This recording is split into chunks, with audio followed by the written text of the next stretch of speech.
নমস্কার বন্ধুরা, 1 এপ্রিল ইতিমধ্যে চলে এসেছে। 2025-26 এর নতুন অর্থবর্ষও শুরু হলো। সেই সঙ্গে সরকার কিন্তু ব্যাংকিং সেক্টরে লেনদেন সম্পর্কিত, ইউপিআই পেমেন্ট, এটিএম, প্যান আধার লিঙ্ক সম্পর্কিত, জিএসটি, ইনকাম ট্যাক্স প্রভৃতি ক্ষেত্রে কিন্তু অনেক পরিবর্তন নতুন অর্থবর্ষে হতে চলেছে। তো এই সকল ক্ষেত্রে কোন কোন পরিবর্তনগুলি হচ্ছে তা আমি আপনাদের সঙ্গে আলোচনা করছি।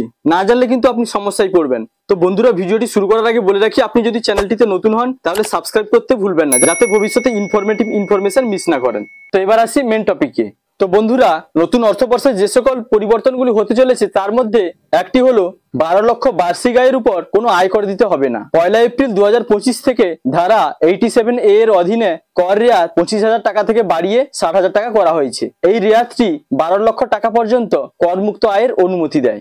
এরপরে আরো একটি নতুন পরিবর্তন দেখুন, যেটি হলো অব্যবহৃত ইউপিআই নম্বর বন্ধ করা হবে। 1 এপ্রিল থেকে সেই সমস্ত ইউপিআই নম্বরগুলি বন্ধ করা হবে যা গত 12 মাসে ব্যবহার করা হয়নি। সেই ক্ষেত্রে কল, মেসেজ বা অন্যান্য পরিষেবার জন্য ব্যবহৃত ইনঅ্যাক্টিভ নম্বরগুলিও বাদ দেওয়া হবে। 31 মার্চের মধ্যে আপনার সক্রিয় মোবাইল নম্বরগুলির সঙ্গে আপনার ব্যাংক অ্যাকাউন্ট আপডেট করে নিন। তারপরে দেখুন, প্যান আধার লিঙ্ক না থাকলে ডিভিডেন্ড পাবেন না। 31 মার্চের মধ্যে আপনার প্যান ও আধার লিঙ্ক করা বাধ্যতামূলক। 1 এপ্রিল থেকে শুরু করে আপনার প্যান এবং আধার লিঙ্ক না থাকলে কোনো ডিভিডেন্ড থেকে আয় পাওয়া যাবে না। এছাড়া ডিভিডেন্ডে মূলধন লাভের উপর টিডিএসও বৃদ্ধি পাবে এবং ফর্ম 26AS এ কোনো ক্রেডিট পাওয়া যাবে না। মিউচুয়াল ফান্ড ও ডিম্যাট কেওয়াইসি। মিউচুয়াল ফান্ড ও ডিম্যাটের কেওয়াইসি 1 এপ্রিল 2025 থেকে করা হবে। এর অধীনে সমস্ত মনোনীত বিবরণ আবারও যাচাই করা হবে। এবার দেখুন, 7,500 টাকার উপরে রুম অফার করা হোটেলগুলিতে রেস্তোরাঁ পরিষেবার উপর 18% জিএসটি। 1 এপ্রিল থেকে শুরু হওয়া হোটেলগুলি যে কোনো আর্থিক বছরে যে কোনো সময়ে দিনে 7,500 টাকার বেশি রুম ভাড়া নিচ্ছে তা স্পেসিফাইড প্রিমিসেস হিসাবে বিবেচিত হবে। এই ধরনের জায়গায় রেস্তোরাঁ পরিষেবাগুলিতে ইনপুট ট্যাক্স ক্রেডিট সহ 18% জিএসটি দিতে হবে। ব্যাংক অ্যাকাউন্টে ন্যূনতম রক্ষণাবেক্ষণ। এসবিআই, পিএনবি, কানাড়া ব্যাংক প্রভৃতি ব্যাংকে ন্যূনতম ব্যালেন্স রাখা বাধ্যতামূলক করতে চলেছে। এই নিয়ম না মানতে পারলে শাস্তি পেতে হবে। নিরাপত্তা বাড়ানোর জন্য check ক্লিয়ারেন্সে positive pay system.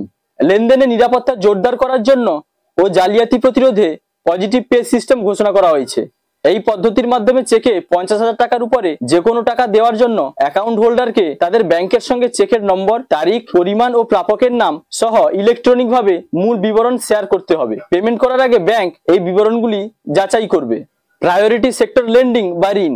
1 April থেকে হোম লোন গ্রহীতারা প্রধান শহরগুলিতে 50 লক্ষ টাকা পর্যন্ত, মাঝারি আকারের শহরগুলিতে 45 লক্ষ টাকা এবং ছোট শহরগুলিতে 35 লক্ষ টাকা প্রায়োরিটি সেক্টর লেন্ডিং এর আওতায় ঋণ পেতে পারেন।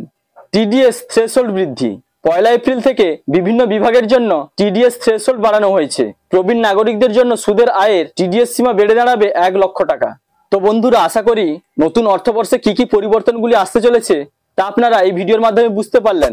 যদি ভিডিওটি ভালো লাগে তাহলে লাইক, কমেন্ট, শেয়ার এবং সাবস্ক্রাইব করতে ভুলবেন না। দেখা হচ্ছে পরবর্তী কোনো ইনফরমেটিভ ভিডিওর সঙ্গে।